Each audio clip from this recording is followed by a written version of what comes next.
pornography is a really good example. There's a huge issue now, right? Because pornography is so much more readily available on the internet. Now let's just remove the kind of the moral judgments about it, right? Because that's not what this is about. A scientific discussion about this would say that there's an enormous availability and range of imagery that's very powerful that feeds directly into the dopamine system. And a lot of people, young people who are growing up watching a lot of intense pornography are suffering from a lot of sexual side effects and struggles with sexual interactions in real life because those interactions are not as intense as the things that they're seeing. The other thing that's happening, I should just mention, is that I have colleagues that work on this in psychiatry, that they are wiring their nervous systems to become aroused viewing other people having sex as opposed to them having it. And so they're running into a lot of trouble there. So what's happening is that dopamine levels are so high that real life it's like eating extremely palatable foods that are just blitzing your system, every taste bud, high salt, high sugar, high fat, to the point where it's just, and let's assume delicious. I don't generally like those kinds of foods, and then all of a sudden it's like, here's a bowl of rice or a salad. It's going to taste like garbage to you because you're at first anyway. That's also got to be sort of trickling over to just social media in general and the dopamine release in response to that versus, say, for example, a real life conversation. Right. Well, and if you're on social media and you're scrolling and you don't even know why you're scrolling, like you don't even know what you're looking for, your dopamine system has been tapped out and you need to take a break from it. Maybe a couple hours, maybe a couple of days.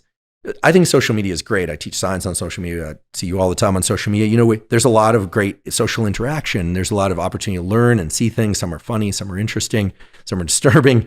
But when you're at the point where you're engaging in something and you don't even know what the win is, but you find yourself reflexively engaging in it, your dopamine system is now plummeting. And that's a serious issue. So the other thing is that a picture is worth 1,000 words and a movie is worth 1,000 pictures. Our visual system is so tuned to watch motion and to see movies. So you're seeing movie after movie after movie after movie. What's happening is the context is switching constantly. The human brain has never been confronted with context switching at this rate.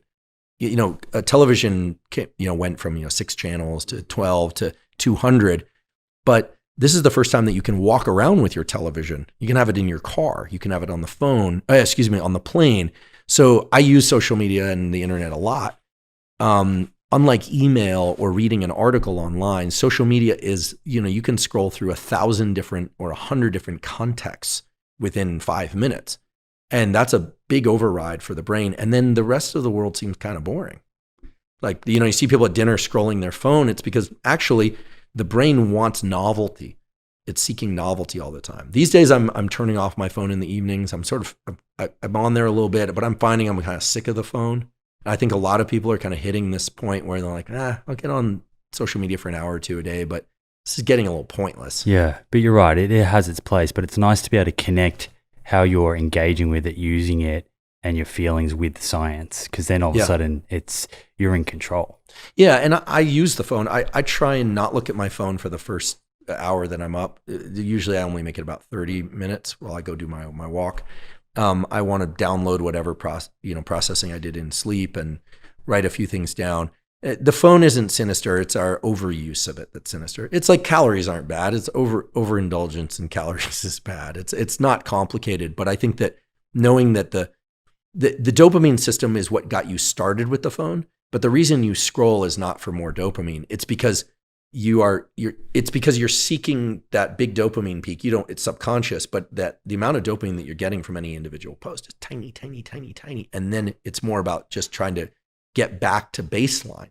So I say, when you, at first, any activity that's fun, you get this huge peak and then a trough, and then it comes back to baseline. But if you engage in that activity too often, the way that the dopamine system is arranged is eventually you're just engaging in that activity to just be okay.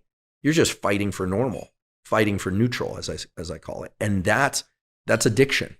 That's compulsive use of something in order to just feel okay.